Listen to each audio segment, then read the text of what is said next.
Welcome to the Fiscal Feminist, a conversation about women, money, and priorities. Hi, this is Kimberlee Davis, and I am the Fiscal Feminist. I am also a partner and managing director in the Bahnsen Group, a wealth management practice with offices in Newport Beach, California, and New York City.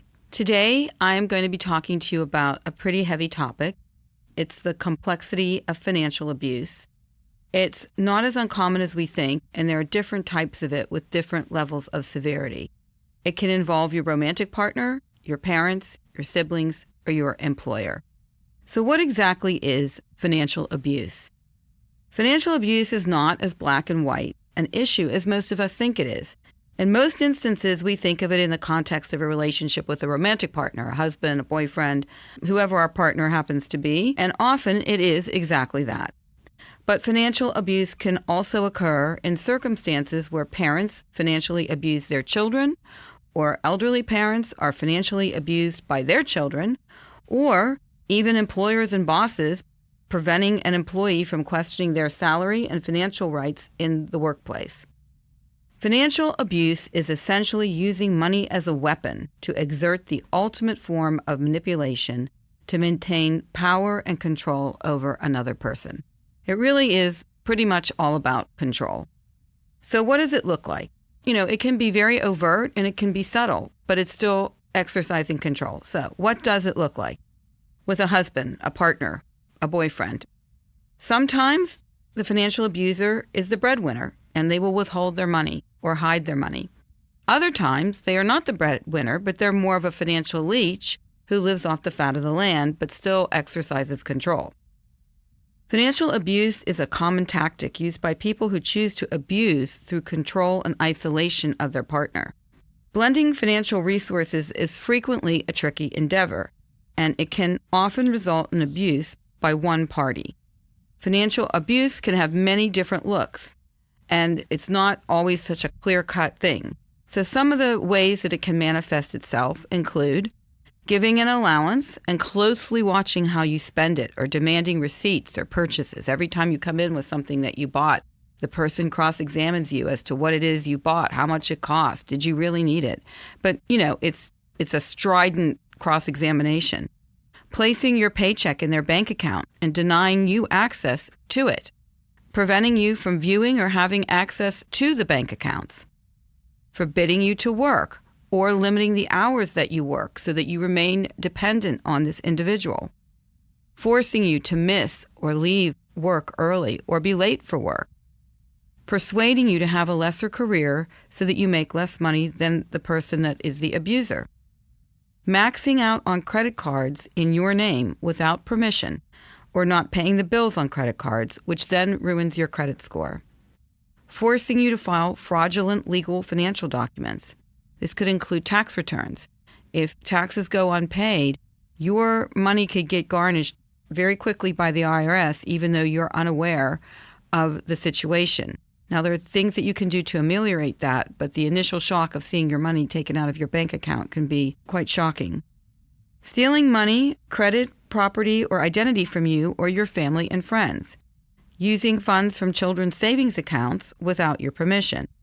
Living in your home, but refusing to work or contribute to the household. Making you give them your tax returns or confiscating joint tax returns. Refusing to give you money to pay for necessities or shared expenses like food, clothing, transportation, or medical care. Keeping the family in debt, even when the abuser has enough resources to pay the debt, so that you think that there is little money available to live on. So where does all this leave you if you are the victim of financial abuse? Well, often you will have ruined credit scores and a lack of access to financial accounts, an inability to open new accounts solely in your name because your credit score is so low.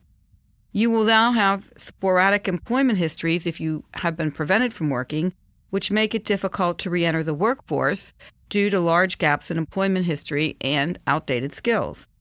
You could have legal issues and culpability due to holdings in joint names, fraudulent tax returns, or tax liabilities incurred without your knowledge. Many financial abuse victims continue to endure relationships due to the lack of economic stability, and there are no other viable options due to lack of financial resources. It's a main reason that women often stay in physically abusive relationships as well, because they believe that they have no viable means to leave and survive. But it doesn't even have to be as extreme as physical abuse. Often women who do want to extricate themselves from a relationship, whether it be just to leave the relationship or get a divorce, often don't do it for many, many years because they are very overwhelmed with the concept of how to get out of the financial mayhem that they are now in due to the abuse of the partner. So it can prevent people from acting freely due to the belief that they don't have any way to get out of it and they don't have any resources. So what can you do to extricate yourself from this situation? Well, build and maintain a safety net throughout your life. Build savings in your name only, without the knowledge of the abusive partner. Work on restoring and maintaining your credit. You can take proactive steps to understand your credit score. Then you should freeze your credit accounts so that the credit bureau will issue a fraud alert and or prevent somebody from opening accounts because your credit report is frozen, so they won't be able to open any new accounts in your name. Create a goal on becoming and staying independent and persistently work toward it. You can do this surreptitiously because you don't want the abuser to know that you're trying to organize yourself financially, but you must have a goal to stay independent. So gather as much information as possible. Get copies of legal and financial documents, any statements that you might have with this person or any other types of financial documents like tax returns. Gather all of those up. Get the birth certificates. Get credit card statements. Know everybody's social security numbers and health records. That way you can build up a body of information that can help you to start to extricate yourself from the situation. Retrain and seek employment. Even if it's different from what you were doing when you left the workplace. You may have to make a pivot and do something different so you can get some money coming in and get a regular paycheck. And once you do get a paycheck, do not deposit your paycheck into your partner's account. Try to keep it in your own account. Seek help. Create a network of people who can help you. Don't be afraid to ask for help. Talk to people about your situation and inquire if anyone would be able to help you. If immediate family or friends are not a possibility, reach out to local domestic abuse support groups or other counselors. Remember, you do not have to be suffering physical abuse to reach out to domestic abuse support groups. It can also be financial abuse. Most states have assistance programs to help survivors of financial abuse, and you can find resources in the National Coalition Against Domestic Violence. You can also talk to a financial advisor. You can get free financial education and advice about dealing with debt, a mortgage, or credit issues from the nonprofit National Foundation for Credit Counseling. An advisor can help you make a step-by-step plan to repair your credit and rebuild your finances. So there are support networks out there. There are people to speak to. And if you just reach out, there will be someone to help you. Don't be afraid to ask for help. What preventative measures can be taken to avoid being a financial abuse victim in the first place? Don't co-sign with a partner who has a history of reckless financial behavior and late payments. Be aware and in control of household debt. Keep an eye on that debt in all statements that come into the house. Do not deposit your paychecks into your partner's sole account. Save your money in accounts in your name only. It doesn't have to be all of your money, but it's okay for you to have one account in your name only with an emergency fund. Regardless of whether one spouse is employed or not, both should be knowledgeable of household finances and investments and savings. It is not okay to just have one partner know all this stuff and the other partner just blindly follow along. Be aware of financial conversations in the household. Keep track of things, have conversations. Don't be afraid to perhaps have an uncomfortable conversation about finances with your partner. Stay employable. Even if you choose to be a stay-at-home partner, always be engaged in a manner that maintains desirable professional skills. For example, you can volunteer in some capacity that uses your professional skills and keeps you in the mix. Do not allow a partner to convince you to take a lesser professional position with less pay than other offered options so as to ascertain that you make less than your partner. Optimize your professional endeavors. You're allowed to make more money than your partner, and maybe that partner may not like it, but you shouldn't lessen your world because someone wants you to do so. Set clear boundaries and do not allow a partner to manipulate you into becoming totally financially dependent on them, or allow a partner to become totally financially dependent on you. It works either way. The financial abuse and manipulation can work both ways. There are other types of financial abuse, as I mentioned earlier, that don't include partners, domestic partners. It could be that there is parental financial abuse of children. This definitely happens in certain circumstances. Parents know their children's personal information that is needed for many financial products. So they'll know things like their children's name, their address, their social security number, their birth date. Most parents are not financially abusing their children maliciously, but maybe they might have financial difficulties, and so they're desperate, so they may decide to take some desperate measures to obtain liquidity, such as opening another credit card or obtaining a loan that involves the child's name. The following are examples of parental financial abuse of a child's finances.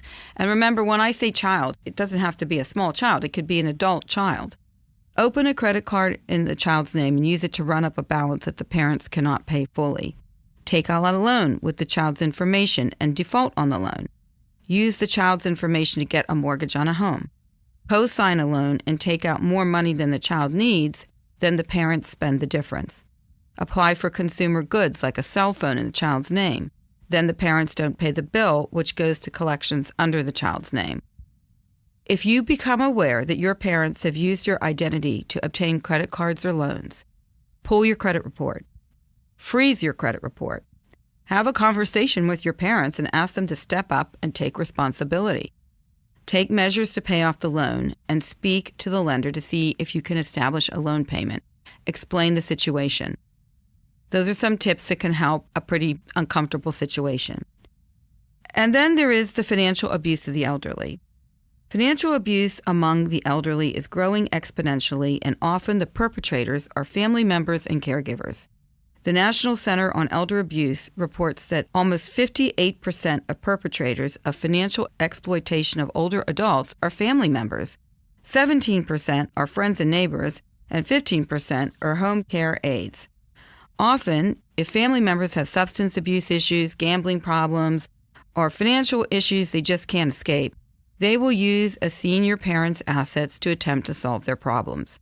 The abuser may have power of attorney or durable power of attorney for the senior, or they may have joint bank accounts that they can use at will because their name's on the account with the senior. Often, family members and caregivers will misuse ATM cards, credit cards, and checks. They may simply take money, property, or valuables without asking. They might borrow money with no intention of paying it back, cash or sign pension or Social Security checks without permission, or create a deed or title transfer to shift money and property to themselves without the elder's consent. Needed care, including medications, durable medical equipment, and more, might be denied to the elder in order to conserve funds for inheritance by children. Indications of senior financial abuse are unpaid bills and notices of eviction, unexplained bank withdrawals or transfers to other accounts, particularly joint accounts with the abuser, other unusual activity in their account, such as inexplicable care charges or other charges that seem inappropriate. Seniors are a very vulnerable population, and the best way to obviate future abuse is for seniors to prepare in advance with directives and powers of attorney, appointing a trusted family member, friend, or advisor. If you are aware of a senior being financially abused, speak to an advisor or an attorney to determine the best way forward to rectify the situation.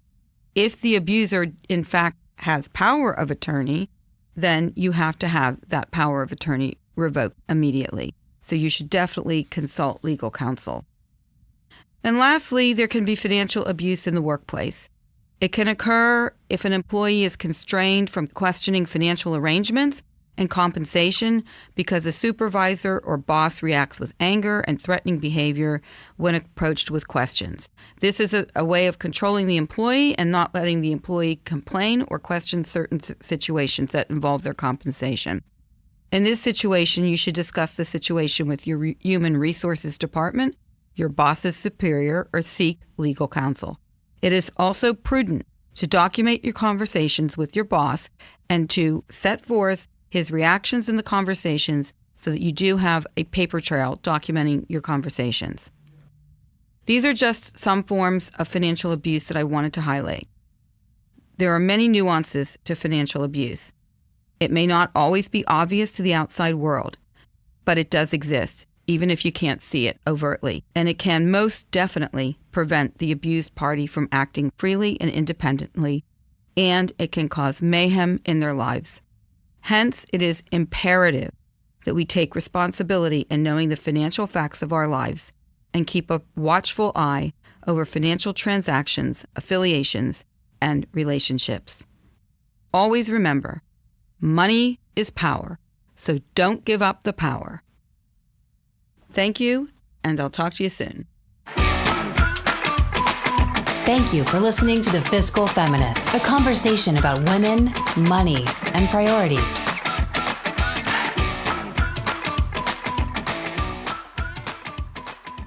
The Bahnsen Group is registered with Hightower Securities, LLC, member FINRA and SIPC, and with Hightower Advisors, LLC, a registered investment advisor with the SEC. Securities are offered through Hightower Securities, LLC. Advisory services are offered through Hightower Advisors, LLC. This is not an offer to buy or sell securities. No investment process is free of risk, and there's no guarantee that the investment process or the investment opportunities referenced herein will be profitable. Past performance is not indicative of current or future performance and is not a guarantee. The investment opportunities referenced herein may not be suitable for all investors. All data and information referenced herein are from sources believed to be reliable. Any opinions, news, research, analyses, prices, or other information contained in this research is provided as general market commentary. It does not constitute investment advice.